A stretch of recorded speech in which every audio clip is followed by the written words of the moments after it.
You're watching 48 Fastcast.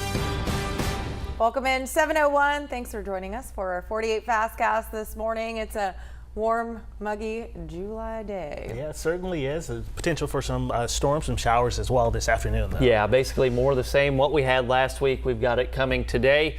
Pretty peppy here on this Monday morning. Maybe the coffee's settling in. I'm not exactly sure. We did have a little bit of a boundary form early this morning, and that did pop up. A few showers, even some thunder and lightning over parts of Middle Tennessee, mainly up there in Franklin County. But a few showers also pushed through parts of Jackson as well as DeKalb County.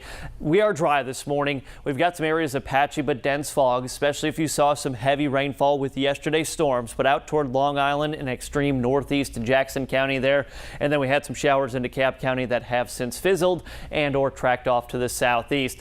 Hot and humid, good common sense, good judgment, heat safety, hydration, all very important. We do have a heat advisory, heat index 100 to 107, so try and avoid doing anything too strenuous. And I think you'll be surprised how fast we warm up. I would say as early as the noon hour, your feels like temp will be at or over 100 degrees.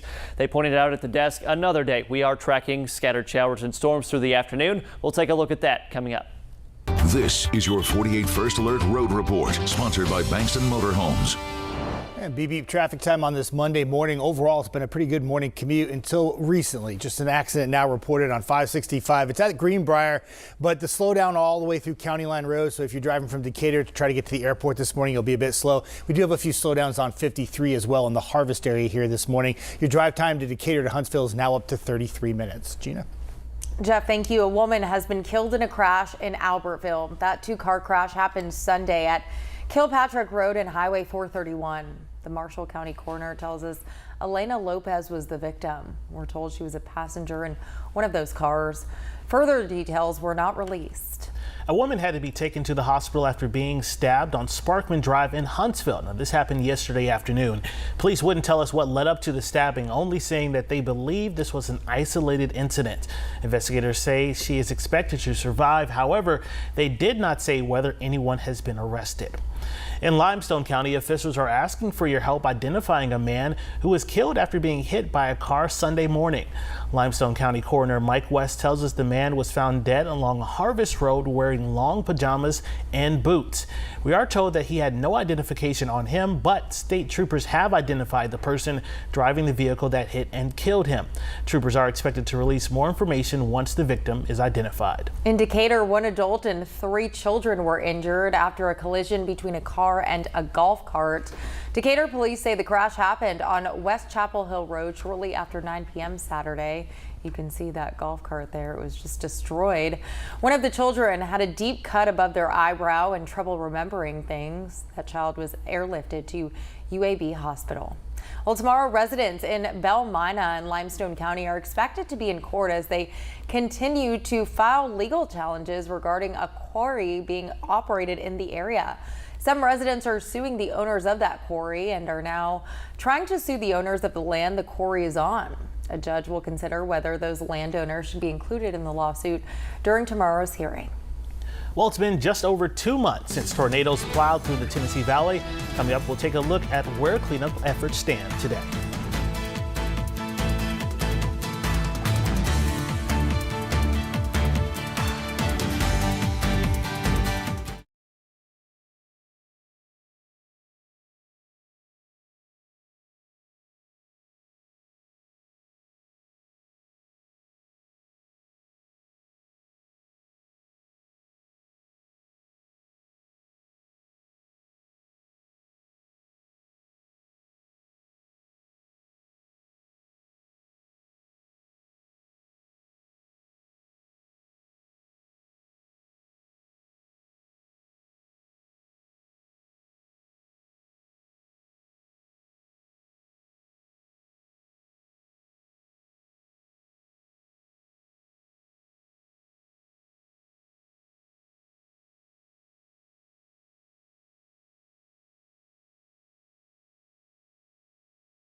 Well, people in one Gurley community are still cleaning up 2 months after an EF2 tornado tore through. Yeah, that tornado destroyed multiple homes. One man we spoke with says he hasn't really even been able to start the rebuilding process yet.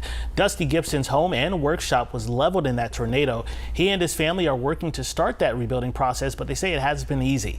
Now, on your screen now, you can see all that's left of the home, which isn't very much.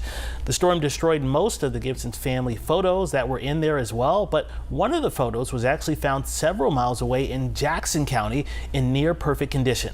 That photo is serving as a reminder to have strength during this difficult time. It's hard for us to focus on what we lost because of what all we've gained since then, you know, through our support system and through just a lot of really good people and even total strangers for that matter.